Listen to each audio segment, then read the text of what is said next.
Sekali-kali ini bayangno koyo dadi Nabi Adam. Nabi Adam itu orang pertama diciptakan dari apa coba? Dari tanah. Sehingga setiap Nabi Adam ketemu tanah atau sujud ke tanah, dia ingat, ini materi saya. Jangan-jangan ini ya saya.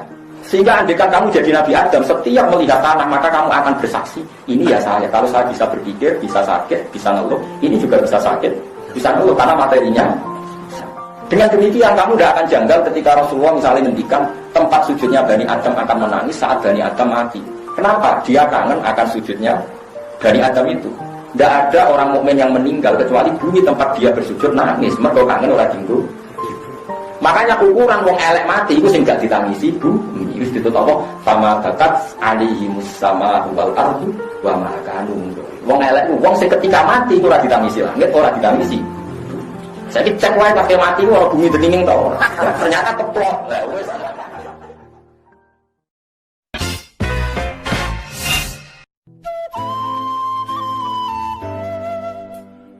Keburukan terdekat adalah keburukan dari kita sendiri. Misalnya kok ngeten iki, Mustafa mbek kula niku nakal. Terus Mustafa gedeng kula. Mustafa gedeng kula mergo kula nakal apa mergo atine Mustafa sing elek? Mergi atine Mustafa sing elek, nek atine apik ora wong nakal kepengin ngandani, ora malah gedeng. Tertantang kepengin dadani kanca. Tapi dia ini malah kewar-kewar. Aku rasa seneng wong iku kelakuane ngene-ngene, kelakuane ngene-ngene. Dadani ra gelem, ngrasani gelem. Bariku ora anake gedeng jan, tak nakal koyo bapake. Wis, kok ndi-ndi. Anda terjebak oleh kesalahan Anda sendiri.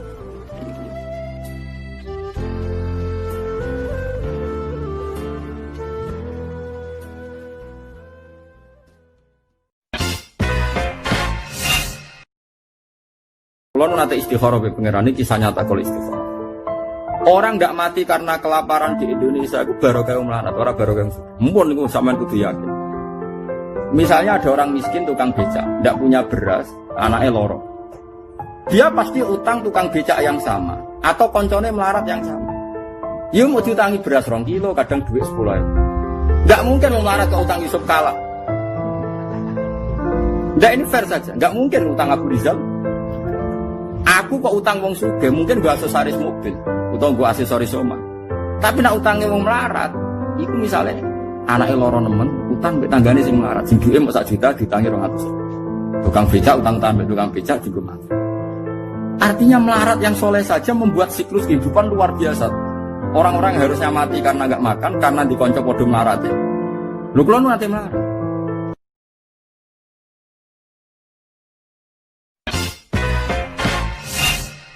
Setan itu berharap wong mendiskusikan dengan Tuhan.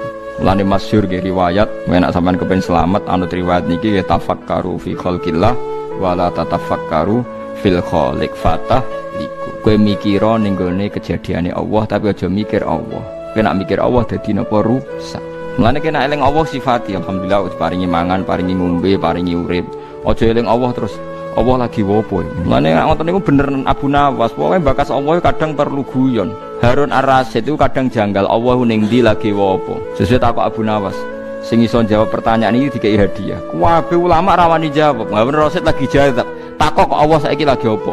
Kabeh ora ono sing wani jawab. Ya akhirnya Harun Abu Nawas sing wani bareng ditekakno. Kula saged jawab, tapi wonten syaraté. Apa? Kula lungguh teng singgasana jenengan teng isor. Nurut Harun Ar-Rasyid saking tersiksane Allah saiki wopo?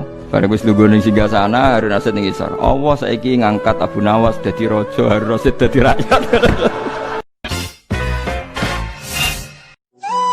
Abu Bakar itu orang pertama yang mentradisikan sesuatu itu harus realistis.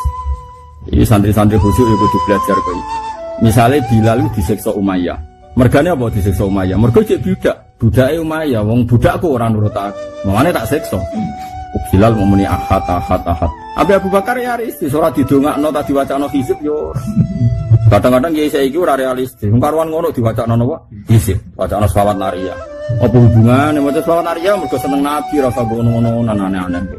Abu Bakar realistis, Umayyah kok iso mbok siksa mergo piye? Mergo iki budakku gak nurut aku. Lah nek tak tuku piye? Ya aku ora iso nyiksa wis mbok tuku kowe. Akhirnya dibayar Abu Bakar, selesai kan? Abu Bakar tahu betul Rasulullah itu butuh uang banyak. Abu Bakar punya uang miliaran.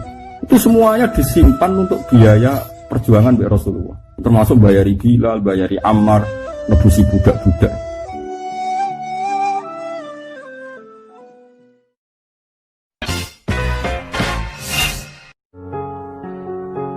Perilaku apa itu tidak ada batasnya.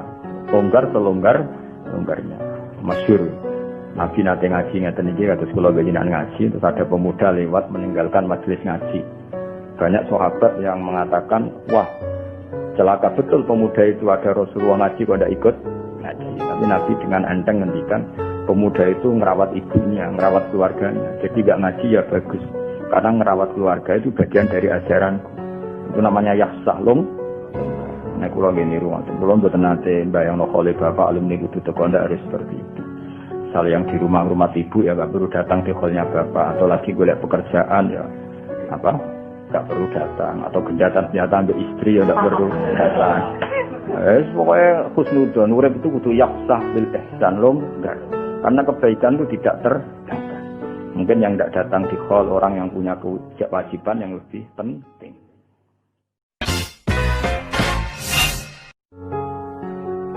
Nabi itu kalau dihujat orang atas nama pribadi, beliau mudah memaafkan.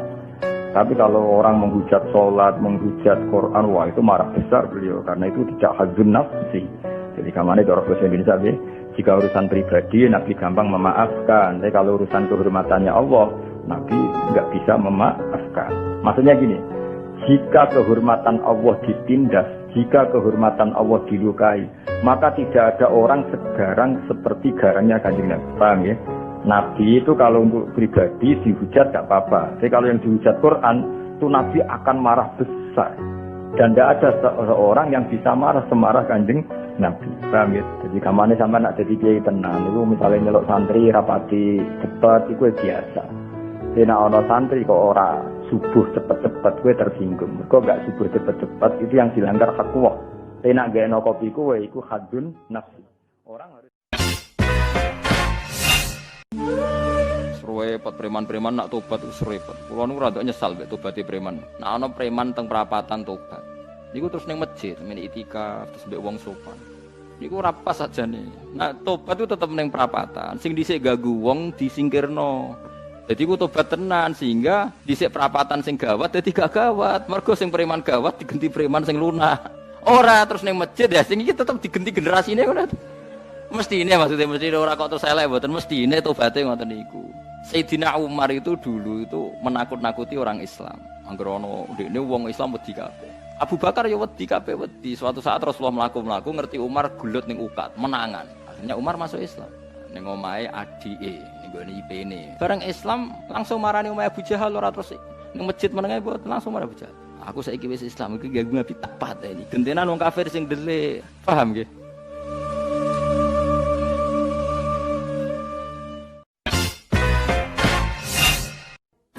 Kira usah sok peminter. Nah asal dia ulama, entah itu siapa saja asal dia ulama harus kita urus. Asal dia orang alim alama pasti bacanya banyak, pertimbangannya. Terus kalau beliau berstatement hukum itu apakah hukum fikih apa hukum tahapan kita kan tidak tahu ndek wong alim. Kadang wong alim fatwa itu hukum tahapan bukan hukum sebenarnya. Misalnya aku ketemu cah Jakarta mondok ning nggonku misalnya, cah itu biasanya katokan takon jilbaban langsung kan kira-kira takon ya celana nduk celana mergo pikiran wis lumayan ora katokan juga terus ning atiku mesti jilbab menyusul kan ngono bukan darani celana hukum sebenarnya ini hukum saiki kowe nglatih cah cilik poso langsung maghrib tak beduk terus pun wah ini ajaran sesat poso setengah hari ya seneng drengki mbek wong iku jenenge hukum tahapan tidak hukum.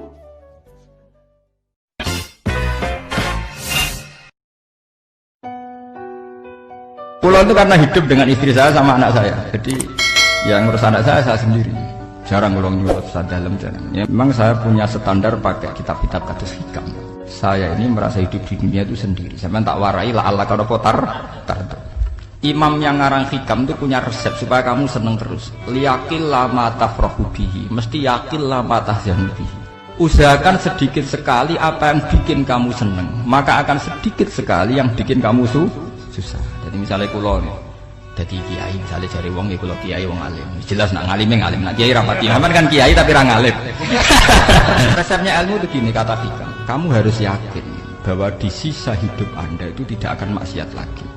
Sehingga kalau kamu ditakdir maksiat, anggap saja akhiru maksiatin kudirat alaika. Anggap itu yang Siapa yang menganggap mohal bahwa dia tidak akan dosa sampai mati, berarti menganggap Tuhan itu lemah.